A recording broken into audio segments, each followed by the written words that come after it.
What if the most productive thing you can do today is absolutely nothing? Today, we will explore together a rainy day on the green farm, where former CEO Trieu Khang and Grandma Anne explicitly reject the need to work, choosing simply to listen to the falling rain. In the concrete city, the pressure to constantly achieve leaves us breathless and feeling empty. We hope that the slow, idle rhythm of this rainy mountain morning will bring peace to your tired mind. If you find this interesting, don't forget to subscribe to the channel so you don't miss the next videos. The morning reaches the green farm without its usual brightness. There is no warm sunlight spreading across the cabbage rows, no clear rooster call cutting through the valley, no golden glow on the wooden porch. Instead, the whole farm is wrapped in a heavy mountain rain, steady and patient. The kind of rain that does not rush in and vanish, but stays patiently. Water drums on the cabin roof. It runs from the porch in thin silver strings. It gathers between the vegetable beds and turns the footpaths into soft mud. The cabbage leaves bend under the weight of the rain, dark green and shining, drinking quietly from the sky. Trieu Khang stands at the doorway and watches. Years ago, in the city, a rainy morning like this felt like a warning.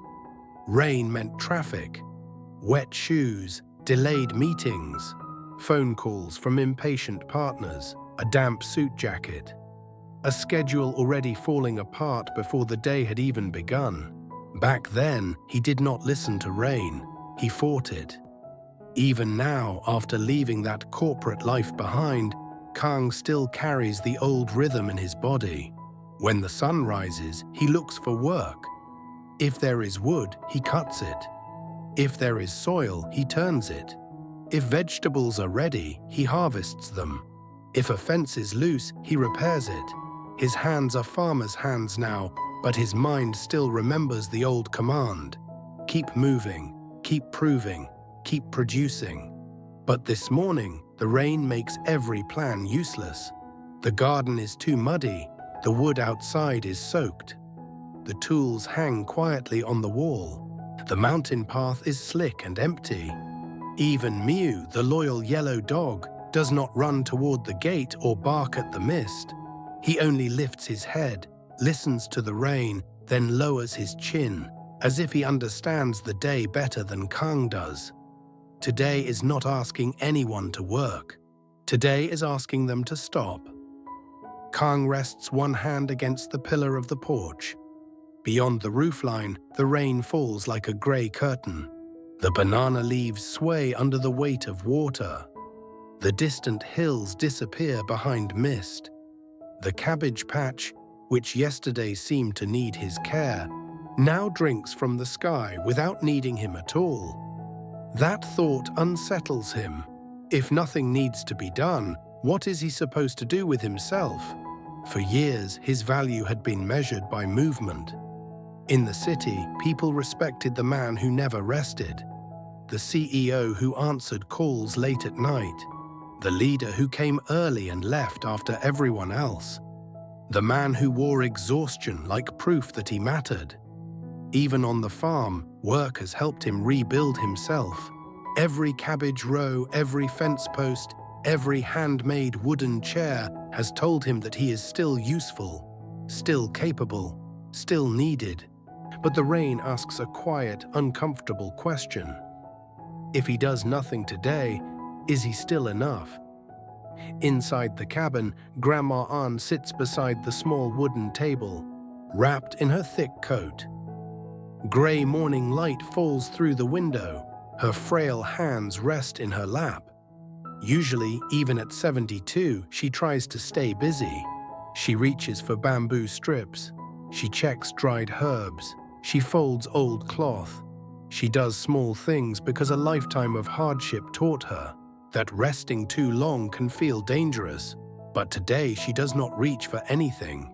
She simply sits there, listening. The rain taps the roof, the porch, and the broad leaves outside. It fills the cabin with a sound that feels lonely at first, then strangely comforting. Grandma Anne's face is calm, not because life has been gentle with her, but because for this one morning, life is not asking anything from her. Khang notices that calm, and something in him softens. This old woman has spent decades working because she had no choice. Dawn meant work, hunger meant finding a way. Cold meant enduring, pain meant continuing. For much of her life, rest was not a gift, it was a risk. Yet now, in this small cabin, while the rain washes the farm outside, she is doing something quietly powerful. She is allowing herself to exist without earning the moment. Khang lowers his eyes. Maybe that is the lesson he never truly learned. He left the city, but he did not fully leave behind its invisible rules. He no longer wears a suit. He no longer sits in boardrooms. He no longer chases contracts or numbers on a screen. But somewhere deep inside, the old voice still whispers that a day without achievement is a wasted day. He looks out again. The cabbages are not ashamed of being still. The soil is not apologizing for receiving water. The trees do not hurry to prove their worth. The valley does not care about human ambition. Everything simply accepts the rain. For the first time, Khang lets out a slow breath. Then he steps back into the cabin, not with the sharp movement of a man searching for another task, but with the quiet decision to stop fighting the day. He crosses the wooden floor and enters the rustic kitchen. The air smells of damp timber, smoke, and earth. He does not open the rice jar. He does not reach for vegetables. He does not prepare animal feed or a heavy meal. There will be time for that later. Instead, he takes a small clay kettle, fills it with water, and places it over the charcoal fire. The flame glows softly in the dim kitchen, a small orange heart against the grey morning. Khang crouches beside it and watches the heat gather slowly. In his old life, waiting always made him anxious. Waiting meant delay. Delay meant danger. Delay meant someone, somewhere might be disappointed. But this waiting is different. The water does not hurry, neither does the fire.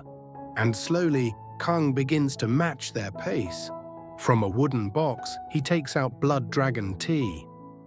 The leaves are dark, twisted, and earthy. He places them into the teapot with care. When the kettle begins to breathe steam, he pours the hot water over the leaves and watches the color deepen. The aroma rises gently, warm, quiet, grounded.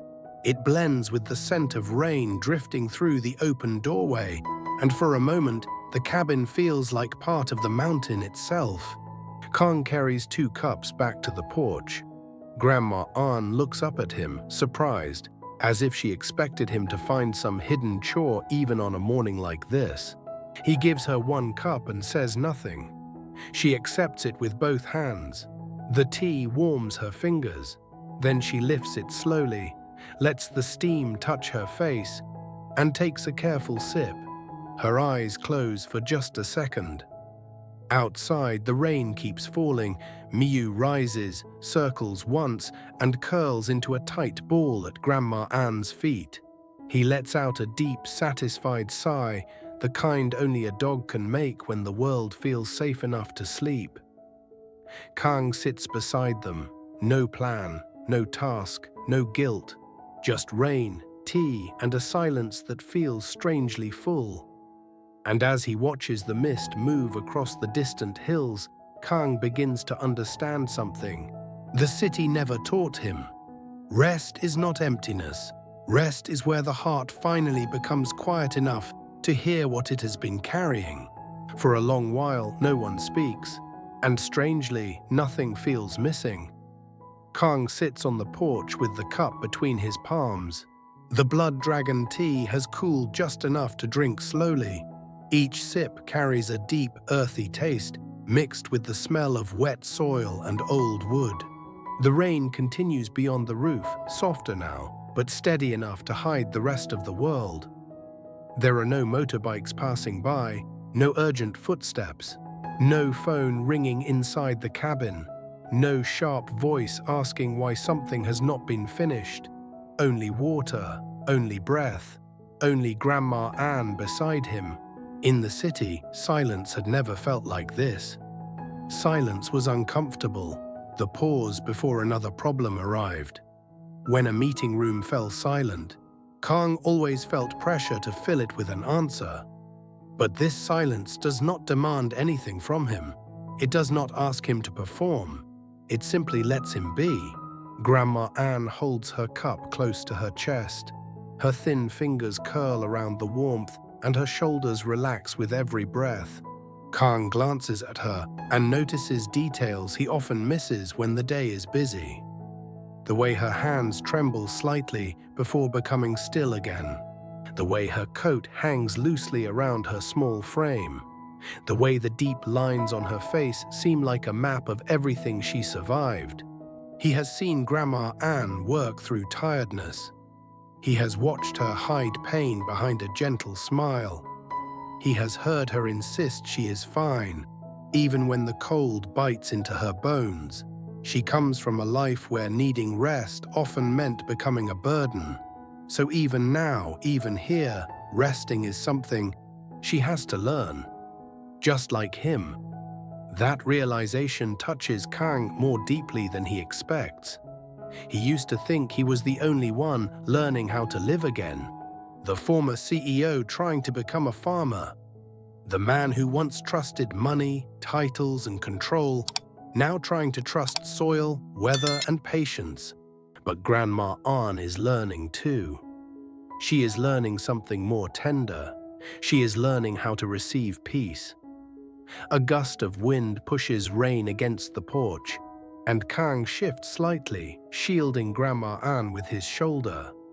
She notices the small movement and smiles without looking at him. "You don't have to guard me from every drop," she says softly. Khang looks at the rain sliding down the porch steps. "I know," he replies, "but I want to." Grandma Anne says nothing for a moment. Then she takes another slow sip of tea. That simple exchange settles between them like warmth.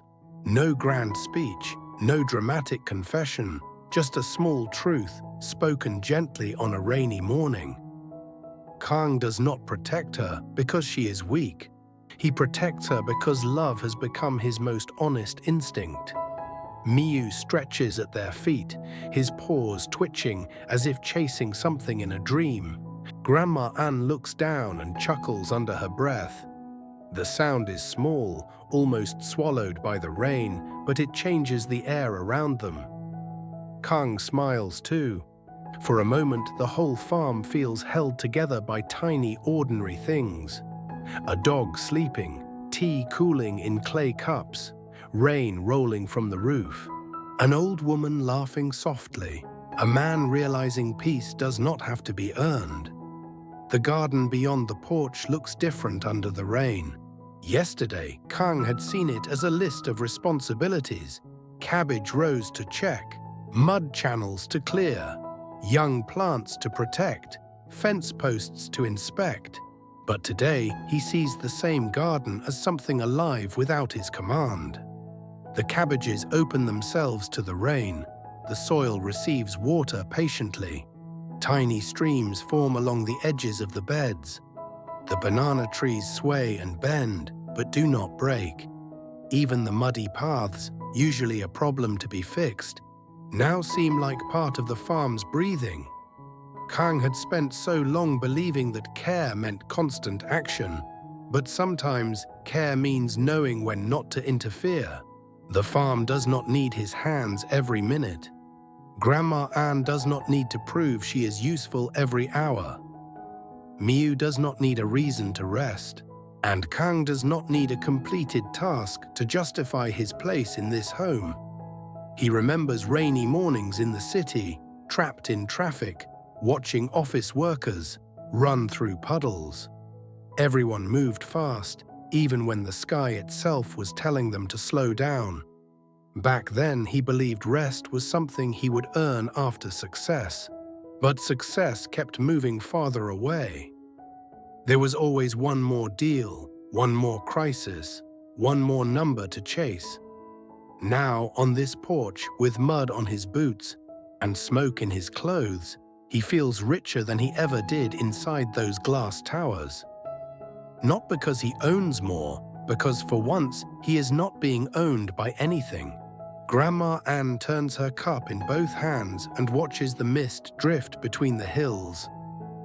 "When I was young," she says, "rainy days were never quiet." Khang looks at her but does not interrupt. "When the rain came, we worried about leaking roofs, wet firewood, flooded paths.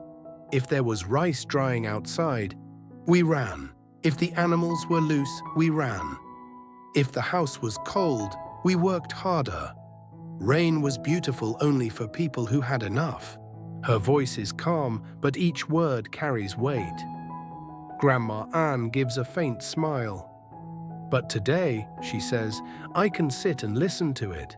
That sentence stays with him. A peaceful rainy day is not small to someone who has survived years without peace. A warm cup of tea is not ordinary to someone who once had to count every bowl of rice. A dry porch, a thick coat, and a loyal dog sleeping at her feet are proof that life can become gentler. Khang cannot change the years that hardened her hands. He cannot return the mornings she spent cold, hungry, or afraid. He cannot rewrite the past that taught her to keep working even when her body begged her to stop. But he can give her this: a rainy porch, a warm cup, a day with no demands. The rain begins to soften, shifting from heavy drumming to a lighter tapping. Somewhere beyond the mist, a bird calls once, then disappears back into the wet trees. The farm remains still, but not lifeless. Khang refills Grandma Anne's cup, then his own. This time he does not think about the afternoon. He does not calculate what can still be done before dark. He does not glance toward the tools or mentally rearrange tomorrow's work. He stays where he is. And in that staying, something inside him loosens. The old guilt tries to rise once or twice, whispering that he should be doing more, building more, fixing more. But the sound of rain washes over it. Grandma Anne's calm breathing steadies it. Miu's sleeping body at their feet makes it seem almost foolish. What is the use of building a peaceful life if he never allows himself to feel the peace? Khang leans back against the wooden wall. For the first time, he lets the day remain unfinished. As the rain thins into mist, a question forms in his heart.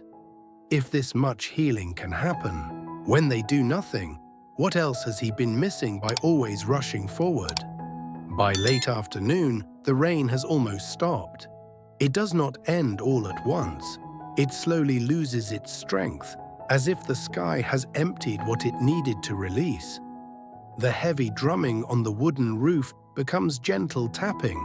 Then only scattered drops fall from the leaves, landing softly in the mud below. Khang remains on the porch. Grandma Anne remains beside him. Miu remains asleep at her feet, one ear twitching whenever a drop lands too close. Nothing dramatic has happened. No emergency has been solved. No harvest has been gathered. No fence has been repaired.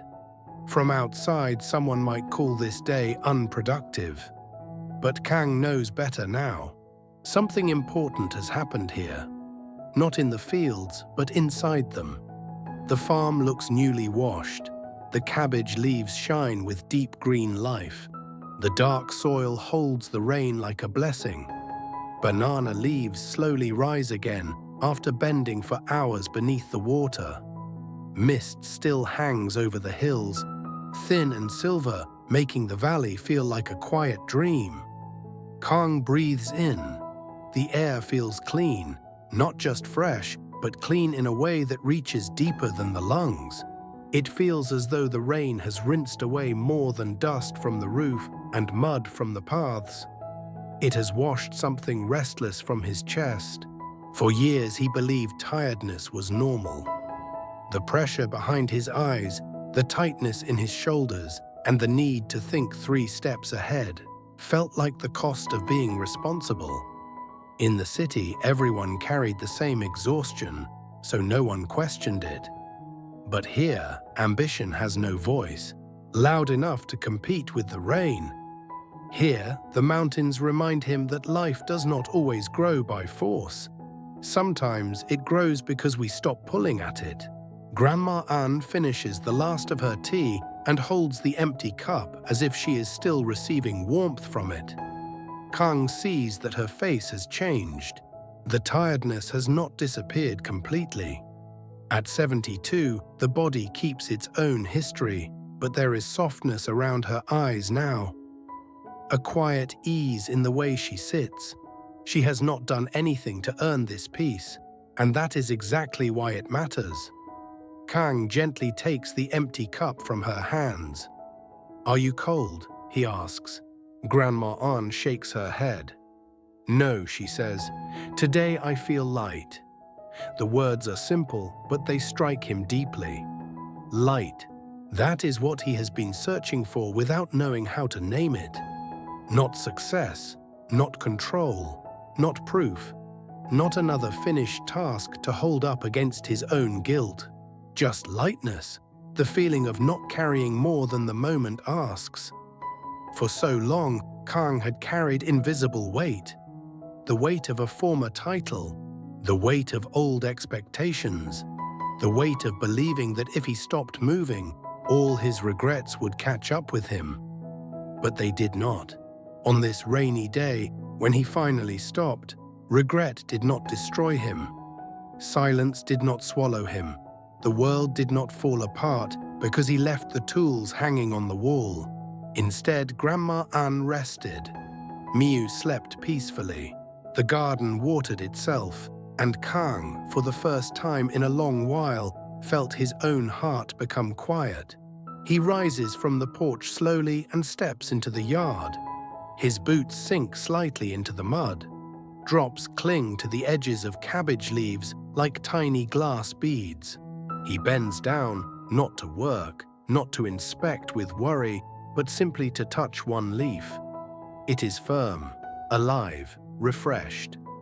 The farm has received what it needed. So have they.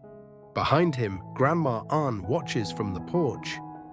"Don't start working now," she says, half serious, half teasing. Khang turns back and laughs softly. "I'm not," he says. "I'm just looking." And he means it. Before, looking always became planning. Planning became controlling. Controlling became pressure. But now he can look at the farm without trying to own the next moment. He can admire the wet soil without turning it into a task.